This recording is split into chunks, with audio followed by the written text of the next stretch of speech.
Palavra da Verdade, a exposição bíblica com Hernandes Dias Lopes. É um privilégio poder partilhar com você nesta noite a preciosa Palavra de Deus. E eu convido você para abrir comigo a sua Bíblia na carta de Tiago, capítulo 3, e nós vamos ler do verso 1 ao verso 12. Tiago, capítulo 3, versos de 1 a 12. Depois que nós terminarmos a leitura, eu peço que você continue com a sua Bíblia aberta, porque é muito importante você acompanhar comigo a exposição desta passagem. Tiago diz assim: meus irmãos, não vos torneis muitos de vós mestres, sabendo que havemos de receber maior juízo, porque todos tropeçamos em muitas coisas. Se alguém não tropeça no falar, é perfeito varão, capaz de refrear também todo o corpo. Ora, se pomos freios na boca dos cavalos para nos obedecerem, também lhes dirigimos o corpo inteiro. Observai igualmente os navios que, sendo tão grandes e batidos de rijos ventos, por um pequeníssimo leme são dirigidos, para onde queira o impulso do timoneiro. Assim também a língua, pequeno órgão, se gaba de grandes coisas. Vede como uma fagulha põe em brasas tão grande selva. Ora, a língua é fogo, é mundo de iniquidade. A língua está situada entre os membros do nosso corpo e contamina o corpo inteiro. E não só põe em chamas toda a carreira da existência humana, como também é posta ela mesma em chamas pelo inferno.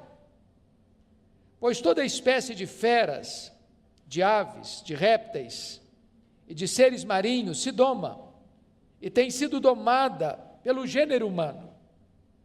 A língua, porém, nenhum dos homens é capaz de domar. É mal incontido, carregado de veneno mortífero. Com ela bendizemos ao Senhor e Pai, também com ela amaldiçoamos os homens feitos à semelhança de Deus. De uma só boca procede bênção e maldição. Meus irmãos, não é conveniente que estas coisas sejam assim. Acaso pode a fonte jorrar do mesmo lugar o que é doce e o que é amargoso? Acaso, meus irmãos, pode a figueira produzir azeitonas ou a videira figos?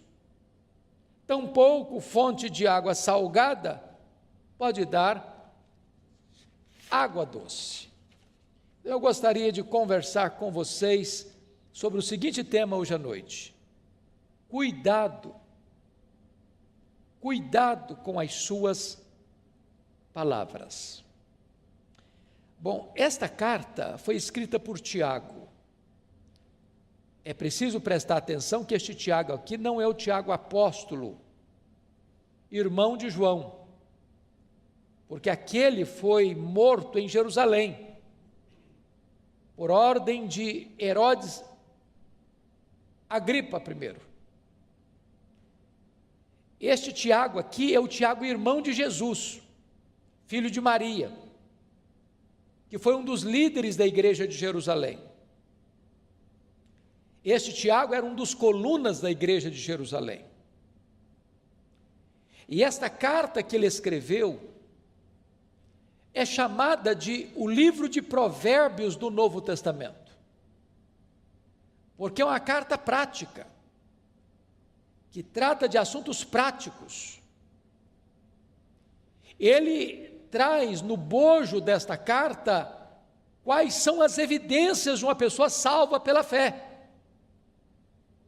E ele evidencia então que você prova a sua fé em Cristo mediante as obras diante dos homens.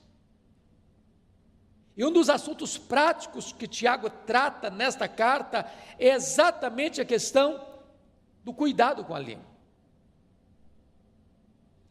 No capítulo 1, no verso 19, Tiago já chama a sua atenção para esse fato: todo homem seja tardio para falar. O silêncio é mais eloquente do que o falatório desproposital. E ele avança um pouco mais no capítulo 1, no verso 26, e vai dizer: se alguém supõe ser religioso, deixando de refriar a língua, antes enganando o próprio coração, a sua religião é vã. O que Tiago está dizendo, que se de fato você e eu somos religiosos, no sentido de sermos legítimos cristãos, isso implica em que a nossa língua terá controle, haverá domínio próprio. Quem está no comando da nossa vida é o próprio Espírito de Deus. E isso também na área da comunicação. No livro de Provérbios, lá no capítulo 18, verso 21, está escrito assim: a morte e a vida estão no poder da língua. Quem bem a utiliza, come do seu fruto.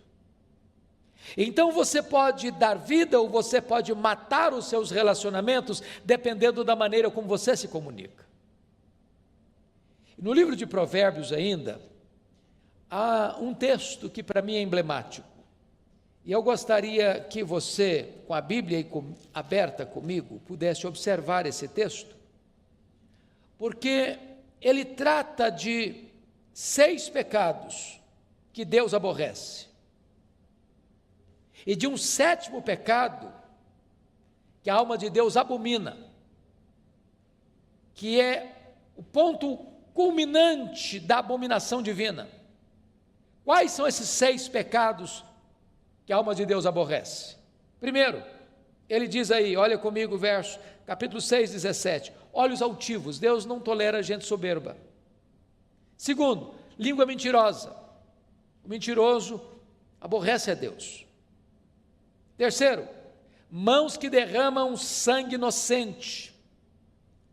Pensa comigo hoje em quantos abortos são praticados no Brasil, quantos bebês que são martirizados, trucidados, esquartejados no ventre materno e sugados de lá, do sacrário mais bendito da vida, o ventre, como uma verruga pestilenta. Isso aborrece a Deus. Depois o texto diz, em 4º lugar, coração que trama projetos iníquos, gente que fica maquinando mal. Deus aborrece isso. Depois Deus diz, pés que se apressam a correr para o mal, gente que não só concebe, mas tem pressa para praticar o mal. Deus aborrece isso. 6º lugar, testemunha falsa que profere mentiras, que inverte os fatos. Deus aborrece isso. Mas o 7º pecado que a alma de Deus abomina, preste atenção, é este: o que semeia contendas entre irmãos. O que eu fico impressionado é que Deus diz que esse pecado é mais grave aos seus olhos do que o assassinato. Já pensou nisso? Pessoas que jogam um irmão contra o outro, pessoas que usam a sua língua para provocar contendas, brigas, discórdias, dissensões, que maculam a imagem do seu irmão diante de outro irmão, para destruir a sua reputação. A Bíblia diz que Deus abomina isso. Deixa eu lhe dar um exemplo. Está lá no primeiro livro de Samuel, quando Saul, já insano, perseguiu o seu genro, Davi, para matá-lo. E diz a Bíblia que nessas fugas de Davi, não porque Davi tivesse medo do seu sogro, ou porque Davi fosse covarde, Davi tinha consciência de que não podia atentar contra o seu sogro, vingar-se do seu sogro. Então, certa feita, ele passou por Nob, onde havia uma comunidade de sacerdotes, e Davi foi acolhido ali por eles. E um indivíduo chamado Doeg deu um relatório tendencioso, malicioso, maledicente a Saul. E Saul se enche de fúria e vai a Nob e mata 85 sacerdotes. Mata homens, crianças, uma chacina, um derramamento de sangue, porque alguém maldoso joga uma pessoa contra outra e cria um cenário terrível de conspiração que leva à morte de muitos inocentes. A língua é perigosíssima. Então, cuidado com a sua língua, cuidado com as suas palavras. Voltando ao texto que lemos para expô-lo, abra comigo então, lá em Tiago 3. E Tiago começa alertando para o seguinte fato, olha comigo, versículos 1 e 2. Meus irmãos, não vos torneis muito mestres, sabendo que havemos de receber maior juízo. Então, preste atenção. Quanto mais alta a posição que você tiver, mais de você será exigido. Quanto mais privilégios, mais responsabilidades. O grau de exigência vai crescer. Mas no verso 2 ele diz assim, porque todos tropeçamos em muitas coisas. A primeira realidade que eu noto nesse versículo é que Tiago está sendo prático e honesto. Se você é uma pessoa honesta, você sabe que você também, como eu, nós tropeçamos. Tropeçamos na nossa própria língua. Quantas vezes nós falamos quando não devíamos ter falado? Quantas vezes nós nos calamos quando deveríamos ter falado? Quantas vezes as nossas palavras não foram as melhores, não trouxeram edificação? Quantas vezes as nossas palavras não transmitiram graça aos que nos ouviram? Então, todos nós tropeçamos em muitas coisas, e Tiago diz, se alguém não tropeça no falar, é perfeito varão, capaz de refrear todo o seu corpo. Então, diante deste aspecto, Tiago vai nos ensinar 3 lições aqui, que eu quero destacar do texto. Primeiro, é que a língua tem o poder de dirigir, é isso que ele trata nos versos 3 e 4. Segundo, a língua tem o poder de destruir, é o que ele trata nos versos 5 a 8. Terceiro, a língua tem o poder de deleitar, trazer prazer, é o que ele fala dos versos 9 a 12. Então eu quero tratar com você desses 3 aspectos da língua. Ela dirige, ela destrói e ela deleita. Vamos olhar então a primeira lição. A língua tem o poder de dirigir. E no verso 3, ele compara a língua como um freio de um cavalo. Um cavalo é um animal doméstico, que é usado para o trabalho doméstico, ou para montar, ou para o serviço. Ele tem uma força descomunal. Você não consegue medir forças com um cavalo. Porém, quando o cavalo é domado, você põe nele um freio. E mesmo que uma criança suba na sela, com as rédeas na mão, aquele cavalo obedece o comando. O que Tiago está dizendo, que a nossa língua pode nos dirigir, como um freio dirige um cavalo, e toda a nossa força, e toda a nossa energia, pode ser canalizada para o bem e não para o mal, para um bom serviço e não para um desastre. A segunda figura que Tiago usa, está no verso 4, eu peço que você observe comigo. Ele compara a língua que dirige como um leme de um grande navio, que singrando os mares encapelados, enfrentando as ondas revoltas, nos mares da vida, aquele pequeno leme, o timoneiro consegue conduzir o navio, para não se chocar contra as rochas, para não enfrentar um iceberg, para não ir ao naufrágio trazendo prejuízos, perdas e desastres, com muitas mortes. Então Tiago está dizendo que da mesma maneira que um leme pode conduzir, o timoneiro pode conduzir o navio nos mares revoltos da vida, se você tiver domínio na sua língua, se a sua língua estiver domada pelo Espírito Santo, você vai ser conduzido em segurança, não permitido que você produza desastres por onde você passar. Este é o primeiro aspecto. Bom, você conhece tantas pessoas que por causa das suas palavras levam pessoas à ruína. Eu já assisti alguns filmes, por exemplo, da Segunda Guerra Mundial. É sabido de todos que Adolf Hitler era um orador que eletrizava as multidões. Ele conseguia manter presa uma vasta multidão com os seus discursos eloquentes, mas induzindo essas pessoas para o mal, para a destruição, para a ruína. E foi um dos homens mais perversos da história, um homem que manchou suas mãos de sangue e deixou um legado inglório, vergonhoso, desastroso para a história da humanidade, porque esse dom da palavra foi usado para o mal. Ao mesmo tempo você pega o exemplo de Martin Luther King,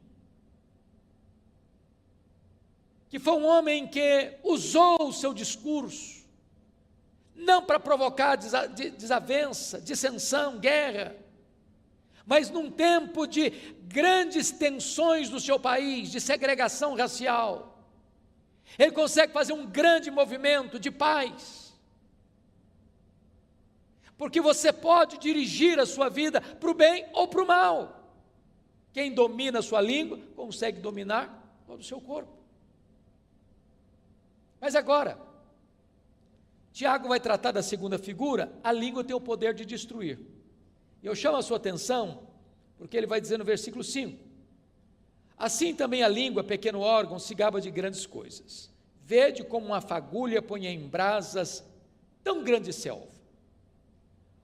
O ano passado, e este ano também, nós tivemos no mundo muitos incêndios, terríveis incêndios, na Austrália, na Califórnia, na Amazônia. Nós tivemos incêndios de grandes monumentos, como a Catedral de Notre Dame, em Paris. E às vezes, uma pequena fagulha, um fósforo que você risca, ou uma guimba de cigarro, pode provocar um incêndio avassalador, descomunal, de consequências trágicas, de prejuízos colossais. Assim a língua. Um comentário maledicente, sobretudo em épocas de fake news, de redes sociais, onde se mina a reputação das pessoas, se espalha mentiras acerca das pessoas, se induz as pessoas a formarem uma opinião errada acerca de outras pessoas. E esta pequena fagulha vai provocando incêndio, e vai alastrando esse incêndio, e vai destruindo pessoas, e vai arruinando reputações, vai tendo assassinato de reputações. Então cuidado com a sua língua, não promova a mentira, não promova a maledicência, não coloque as suas mãos para espalhar mentiras e fake news. Cuidado com a sua língua. Olha comigo o versículo 6. Ora, a língua é fogo, é mundo de iniquidade. A língua está situada entre os membros do nosso corpo e contamina o corpo inteiro. E não só põe em chamas toda a carreira da existência humana, como também é posta ela mesma em chamas pelo inferno. Em outras palavras, aqueles que permanecem nos pecados da língua e não se arrependem deles, estes não herdarão o reino de Deus e sofrerão penalidade eterna nas chamas que não se apagam do inferno. Isso não é coisa pequena. Não é coisa pequena. Nós já falamos aqui à luz de Provérbios 6, que este é o pecado que a alma de Deus abomina. Mas deixa eu dizer algo para você ainda. Além da língua ser perigosa, porque é como um fogo destruidor, agora veja comigo no verso 7, que Tiago vai dizer que a língua também é indomável. Pois toda espécie de feras, de aves, de répteis e de seres marinhos se doma e tem sido domada pelo gênero humano. Então, as aves, os animais da terra e os peixes do mar, os voláteis, os anfíbios, os peixes e os animais que rastejam pela terra, todos podem ser domados, todos, e domados pelo homem. Agora olha comigo, por gentileza, o verso 8. A língua, porém, nenhum dos homens é capaz de domar. E Tiago prossegue, é mal incontido. É mal incontido. Eu não sei quanto a você, mas eu reconheço tantas vezes a minha insensatez. E às vezes eu fico com vergonha de mim mesmo. Porque às vezes eu falo que eu deveria ter vergonha de ter falado. Às vezes falo na hora mais inoportuna. Às vezes eu falo com as emoções exaltadas, e a Bíblia diz que isso provoca ira. Às vezes eu contribuo para que as pessoas sejam mal faladas, ou me omitindo, ou contribuindo para isso.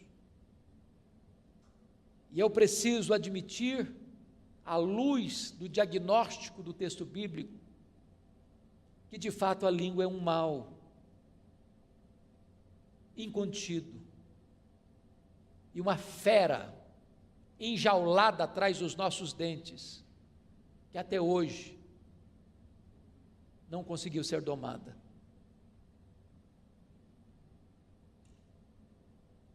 Se esta fera não tem sido domada, mais do que nunca, vale então o alerta, cuidado com as suas palavras. Palavras que saem da nossa boca não voltam mais, são como uma flecha que é atirada. Um comentário mal feito é como subir no alto de uma montanha e soltar um saco de penas, não se recolhe todas mais. Mas ainda Tiago vai dizer que esta língua, além de perigosa e indomável, ela é também um veneno mortífero. Olha comigo o versículo 8. Ela é carregado de veneno mortífero. E esse veneno é pior que o veneno de uma cobra. Porque o veneno da cobra é o próprio Deus quem coloca nela. Mas esse veneno da língua não é Deus quem coloca. É a malignidade do nosso pecado. É a inclinação da nossa carne que é inimizade contra Deus. E quantas vezes esse veneno letal, mortífero, tem sido a causa de tantas desavenças, de tantas separações, de tantos divórcios, de tantas famílias divididas, de tantas igrejas em conflitos, de tantos relacionamentos desfeitos, de tantas inimizades estabelecidas, de tantas guerras promovidas, de tanto derramamento de sangue. Cuidado com as suas palavras. Mas Tiago avança um pouco mais para nos informar algo tremendo nesse texto, é que a língua também é incoerente. Incoerente. É o que vai dizer dos versos 9 a 12. No verso 9 ele diz: com ela bendizemos ao Senhor e Pai, também com ela amaldiçoamos os homens feitos à imagem e semelhança de Deus. Meus irmãos, quantas vezes você acaba de sair de um culto devocional, onde você cantou hinos, fez orações, proclamou a palavra de Deus, e às vezes até mesmo dentro do pátio da igreja, após o serviço sagrado, a conversa muda, o assunto muda, um irmão fala mal do outro, um irmão critica o outro, um irmão joga o irmão contra o outro. Ao mesmo tempo que com esta língua eu louvei a Deus, com a mesma língua, daqui a pouquinho eu já estou falando mal do meu irmão que foi feito à imagem e semelhança de Deus. Que incoerência! E Tiago então vai fechar, e eu termino também, com mais duas figuras. No verso 11, ele vai dizer que a língua é como uma fonte. Acaso pode a fonte jorrar do mesmo lugar o que é doce e o que é amargo? E depois a última figura que ele usa é a figura do fruto, no verso 12. Acaso, meus irmãos, pode a figueira produzir azeitonas, ou a videira figos? Olha que coisa interessante. Você já viu isso? Você já foi numa fonte? Você vai lá hoje, a água é doce. Aí você volta no outro dia, a água está salobra. Aí você volta no terceiro dia e ficou doce de novo. Você volta no quarto dia, está salgada. Não existe isso. Ou a fonte é salobra, ou é água doce, ou é água boa, ou é água ruim. Você já parou para perceber na linguagem dele aqui? Você já viu, por exemplo, um pé de figo produzir azeitona? Ou você já viu uma videira que tem que produzir uva, produzir figo? Você nunca viu isso? Não tem essa incoerência no mundo vegetal? E Tiago diz, mas esta incoerência está em nós. Por isso ele termina assim: tampouco, acaso, meus irmãos, pode a figueira produzir frutos azeitonas, figos? Tampouco fonte de água salgada pode dar água doce. E ele conclui na sua palavra preciosa, no verso 10, de uma só boca procede bênção e maldição. Meus irmãos, não é conveniente que essas coisas sejam assim. Bom, eu sei que diante dessa exortação de Tiago, nenhum de nós pode estufar o peito, dizer, esse problema não é comigo, esse pecado aí eu não enfrento, eu não tenho.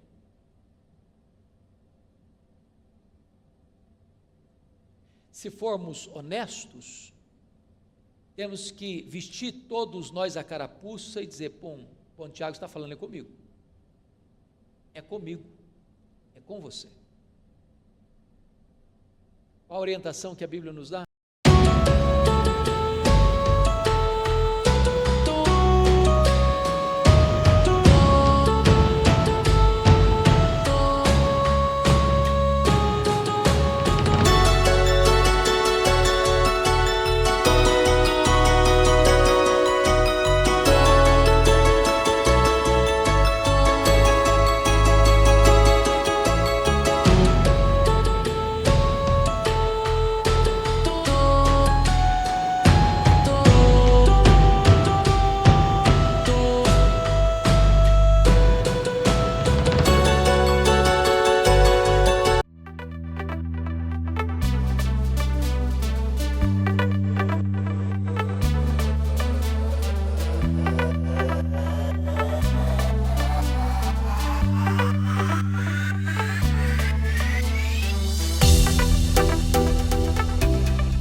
irmãos, não é conveniente que seja assim.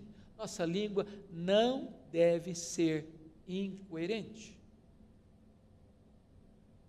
Não pode ser hoje uma fonte de água boa, doce, e amanhã uma fonte de água salgada. Não pode hoje esta fonte, conforme diz o verso 10, proceder dela bênção, e amanhã a mesma fonte proceder maldição. Então peço a sua vênia, para encerrar, lendo um texto da Bíblia com você, que é Efésios capítulo 4, verso 29, e aqui com a leitura desse texto eu encerro. Olha o que Paulo vai nos ensinar sobre este assunto. Efésios 4, 29, ele diz assim: não saia da vossa boca nenhuma palavra torpe, palavra suja,